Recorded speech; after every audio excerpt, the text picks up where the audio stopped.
A fantástica fábrica de chocolate traz uma variedade de questionamentos para nós, pelas lentes de dois personagens que não poderiam ser mais diferentes.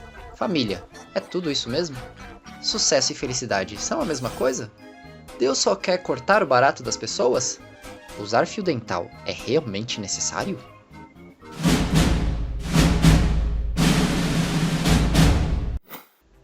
Inspirado no livro de 1964, o filme mostra a caça a um famoso bilhete dourado, que está escondido dentro de uma das 5 barras especiais de chocolates Wonka espalhadas pelo mundo. Charlie, um menino de origem humilde e fã de Willy Wonka, tem a grande sorte de encontrar um desses 5 bilhetes e, como prêmio, passará o dia junto com os outros 4 sortudos conhecendo o interior da misteriosa fábrica de chocolates. Para ser honesto, sortudos é apenas uma força de expressão, já que essas crianças terão um dia um tanto amargo pela frente. Bom, todas menos uma. Pro João, esse filme foi viciante igual a chocolate de verdade. Será que ele seria um bom menino e sobreviveria até o fim do tour pela fábrica? Sendo que ele acha que está mais para Jake Peralta do que para Charlie Bucket? Vamos falar sobre os opostos. Do lado do ringue, Charlie.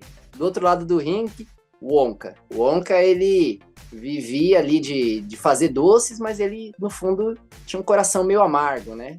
Já o Charlie tinha uma vida que era amarga, mas o coração dele era muito doce. Tem vários momentos do filme que eu acho que dá pra linkar com coisas bíblicas. Só que um que chama muito a minha atenção é no começo do filme, quando ele consegue achar o bilhete dourado. E assim, isso pra ele foi uma coisa maravilhosa, né? Encontrei o que eu realmente tava querendo, algo que era muito valioso, porque só tinha 5 ao redor do mundo inteiro. Só que, na hora que ele encontra o bilhete dourado, se eu não me engano, acho que 2 adultos oferecem muito dinheiro pra ele. O Charlie ficou um pouco balançado com aquela situação, porque, como eu falei aqui agora, a família dele era simples, então eles não tinham muitas condições. E eles viviam em muitos numa mesma casa. Então o Charlie olhou para aquilo, para aquelas propostas, e ficou pensando, será que vale a pena eu vender o meu bilhete por causa disso? E aí, ele chegou com esse questionamento na casa dele. A família ficou super feliz dele ter achado o bilhete, mas ele fala, gente, eu acho que eu vou vender. Eu acho que hoje a gente não precisa de chocolate ou coisa do tipo, a gente precisa de dinheiro. E aí entra o ponto-chave, que é o que eu gosto muito, porque um dos avós do Charlie chama ele de canto e fala, meu neto, dinheiro é fabricado todo dia. As pessoas estão aí imprimindo dinheiro. Dinheiro é uma coisa comum, é uma coisa fácil de se encontrar. Já esse bilhete é uma coisa muito valiosa. E assim, não é todo mundo que vai encontrar isso, você conseguiu encontrar. Então, aproveita essa oportunidade. Não troca isso por algo tão comum como o dinheiro. E isso faz o Charlie ir até a fábrica.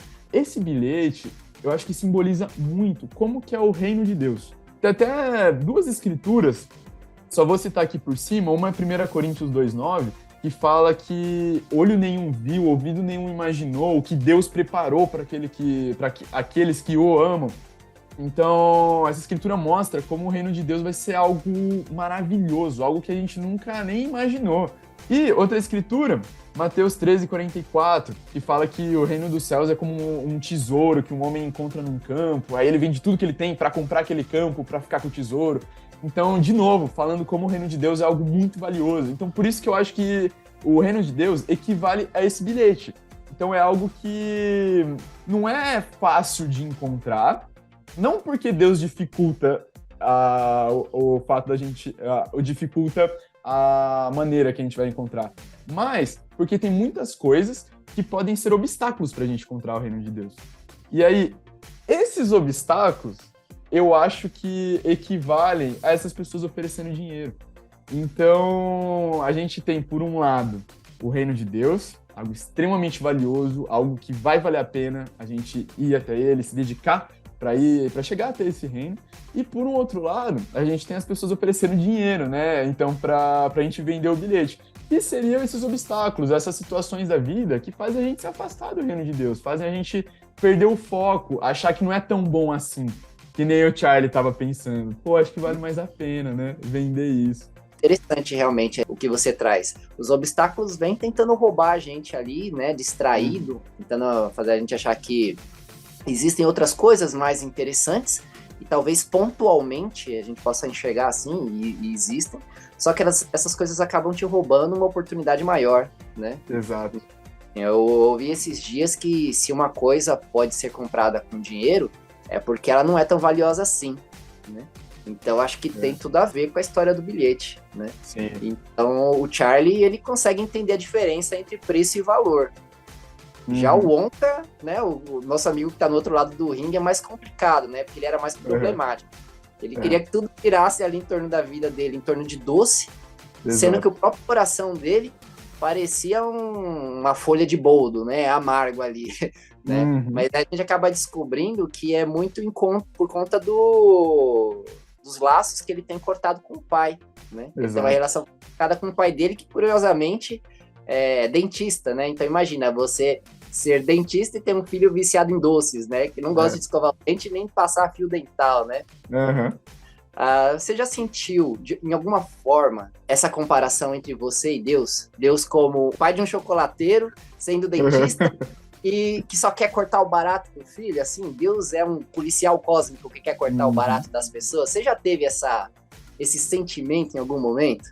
Não, eu já me senti muitas vezes assim. Cara, por que Deus não quer que eu faça tal coisa?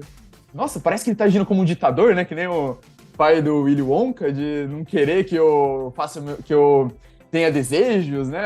Me sentindo dessa maneira. Então, Deus, todas as vezes que ele estava fazendo isso, era porque não porque ele era um ditador, mas porque ele via um caminho melhor. Então, Deus é assim. Mas Deus, por ser tão amoroso com a gente, muitas vezes ele vai falar, filho, esse caminho aqui é melhor. Mas eu fico muito feliz de, a cada dia, estar aprendendo mais sobre essas escrituras, para quando acontecer essas coisas, por mais que eu fique chateado em algumas situações, eu poder pensar, tá, Deus está fazendo isso, mas eu acho que é para uma situação melhor, porque ele pensa numa situação melhor, ele pensa que eu posso ter um futuro melhor do que eu mesmo estou imaginando para mim, né? O Charlie, ele também chega a um certo momento onde ele confronta o Wonka por causa da situação dele e ele se vê no direito. O Wonka estava procurando um substituto ali para ele, né? E ele enxergou em algum momento no Charlie esse substituto, só que ele não esperava que o Charlie ia confrontá-lo, porque ele entendia o valor das coisas, entendia o valor da amizade e o valor da família, que era algo que o Wonka não tinha. Então, você acha que confrontar pessoas é algo que nos cabe? A gente tem alguma coisa a ver com a vida dos outros? É cada um? Rapaz, isso aí é algo delicado, né? Pergunta delicada. Mas eu acho que essa situação do filme, eu acho que dá pra exemplificar muita coisa da Bíblia. Porque, parando pra ver a trajetória inteira do filme, o Charlie, ele é esse exemplo de uma pessoa amorosa. Então vamos ficar com esse exemplo do Charlie. Quando ele vai pra fábrica, você vê em muitos momentos ele tratando o Willy Wonka muito bem. Não pensando no seu próprio... pensando em coisas pro bem próprio, né? Tipo assim, pra eu ficar bem com o Wonka, né? Pra eu ter um status legal aqui. Mas você vê em algumas partes do filme ele perguntando pro Wonka, nossa, qual foi o primeiro chocolate que você já comeu? Né? Nossa, isso aqui tá uma delícia, né? Como que você faz isso aqui? Então, assim, tratando o Willy Wonka com amor. E o Charlie é a única criança que faz isso, porque todas as outras que estão lá dentro da fábrica, nossa, querem falar como elas são pessoas boas, né? Nossa, eu sou campeão mundial em mascar chiclete. Nossa, eu quero aquele esquilo lá que você tem na fábrica, né? Tudo eu. E todas essas crianças vão para fora da fábrica, acabam sendo expulsas, né? De alguma maneira da fábrica, e só o Charlie fica. E em todos esses momentos o Charlie tratou o Willy Wonka muito bem. Então, beleza, Charlie é esse exemplo de um cara amoroso. Até aí, ele não tinha confrontado o Wonka de nada. Ele estava tratando o Wonka com amor. Aí, beleza, o Charlie tem aquele negócio do Charlie não aceitar a fábrica, volta lá para casa dele. E aí, nessa situação que ocorre algo interessante, porque o Willy Wonka, ele tá lá com o psicólogo dele, conversando, né? Falando, nossa, eu tô me sentindo muito mal, meus doces estão ruins, eu não sei o que tá acontecendo. Aí naquela hora ele chega numa conclusão. Nossa, se eu tô me sentindo mal, os doces saem ruins. Se eu tô me sentindo bem, os doces saem bons. Então como é que eu vou me sentir bem? E aí, a primeira pessoa que ele pensa em conversar é o Charlie. E aí, no filme não explica muito bem o porquê, assim, dele ter escolhido o Charlie. Tipo, não deixa explícito.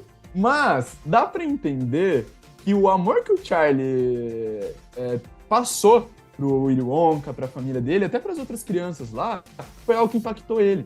Então, ele vai atrás do Charlie, pergunta, cara, o que você faz pra se sentir bem? E aí o Charlie fala, cara, é minha família. Minha família é meu porto seguro, é com eles que eu me sinto bem. E aí o Willy Wonka fica, não, mas família, que negócio é esse? Eu não gosto do meu pai e tudo mais. E família. Exato. Aquele nojinho. Vai falar pai e ele fala... Assim, nem sai a palavra pai.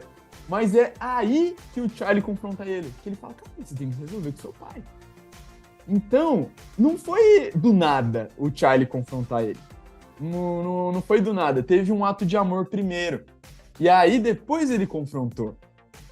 Então, por que eu acho que isso parece com o que a gente vê na Bíblia? Porque, assim, tem uma escritura em Tiago 4 que fala que quem sabe que deve fazer o bem e não faz, comete pecado. Então, é uma escritura que mostra o pecado da omissão.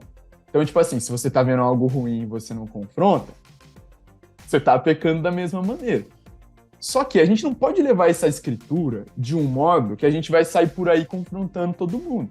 Porque o mundo é um lugar errado. Assim, é um lugar que tem muitos erros aí. Então, se a gente for confrontar todo mundo, a gente vai passar 24 horas do nosso dia confrontando as outras pessoas, né? Então, não dá para levar dessa maneira essa escritura. Mas a Bíblia é um quebra-cabeça. Então, essa escritura vai se unir com outras coisas. E pensando na vida de Jesus, que é o exemplo máximo que a gente tem na Bíblia, de alguém parecido com Deus, né? Já que ele era o filho de Deus. Cara, Jesus, ele tratava todo mundo com amor antes de confrontar a pessoa. Então, ele sempre mostrava o quanto ele queria que essa pessoa estivesse com ele, o quanto ele queria amar essa pessoa, independente da situação dela, e aí ele confrontava. Então, exemplos de pessoas que estavam cometendo diversos tipos de pecado, e Jesus ia lá, dava amor para essa pessoa, e essa pessoa ficava tão impactada que falava, Jesus, o que eu faço para eu mudar? E aí Jesus confrontava.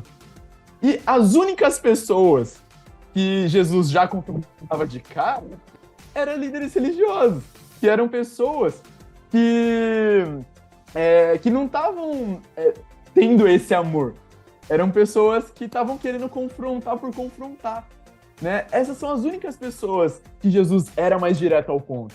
As outras, Jesus tratava com muito amor antes de chegar nesse ponto. Então, assim que eu vejo, né, que tem esse paralelo com o filme. Eu acho que é muito importante, sim, nós confrontarmos as pessoas, é bíblico, mas o amor tem que vir primeiro. Então, o amor com confronto dá um resultado maravilhoso. Assim como um coração amargo resulta em doces horríveis, Willy Wonka percebe que nossas atitudes refletem tudo o que fazemos e que mesmo o maior prêmio do mundo não paga o valor de um coração humilde e uma amizade verdadeira. Perceber o valor das relações humanas, ainda que trabalhoso, nos levará a experimentar os presentes que Deus coloca em nossas vidas, as pessoas ao nosso redor, sejam elas doces como chocolate ou azedas como limão.